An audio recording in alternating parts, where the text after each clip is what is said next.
Today I'm going to try to help you correct your hip hinge. So if you're having lower back pain when you're doing things like deadlifts, RDLs, lateral lunges, or anything like that, it might be because you're bending at the waist and not doing a proper hip hinge. So today I'm going to try to fix that. Let's get into it. I'm going to demonstrate simply bending at the waist, so not doing a proper hip hinge. Yeah, my glutes and hips are being pushed back a little, but not fully. If I'm actually doing a proper and correct hinge, my glutes are going to be pushed far back enough that I'm going to come into contact with the foam roller. Another thing you can do if you have a mobility stick, a PVC pipe, pool cue, broom, whatever. I'm going to grab it like this. Notice it's in contact with my back and my glutes back here. So if I'm just bending at the waist improperly, I'm going to lose contact down here. If I'm actually hinging, it should stay in contact with both my upper back and down here where my hips and glutes are. So again, bending improperly, hinging.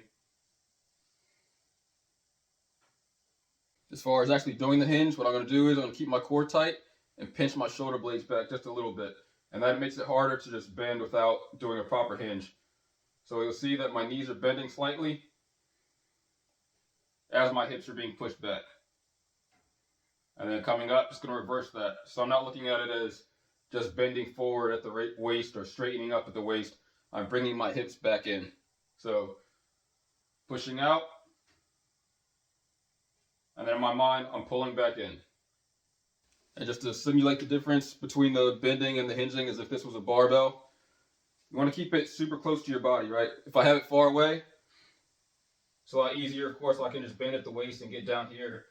If I'm actually doing a proper hinge, keeping it tight, glutes being pushed back, hips being pushed back, reversing the motion up.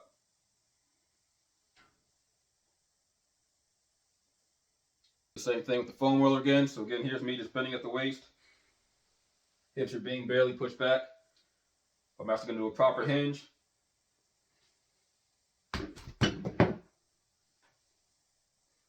Should make contact and or knock over the foam roller. So there's key takeaway points. Core tight, shoulders back, and instead of thinking I'm bending at the waist, think I'm pushing my hips and glutes back. If you're feeling things like RDLs in your lower back instead of your hamstrings, then it's probably a sign you're not doing your hinge properly. And you can practice your hinge without using any weight. I highly recommend it. If you are doing it properly, you should feel it in your hamstrings, even with no weight. Hope this helped. If not, sorry for wasting your time.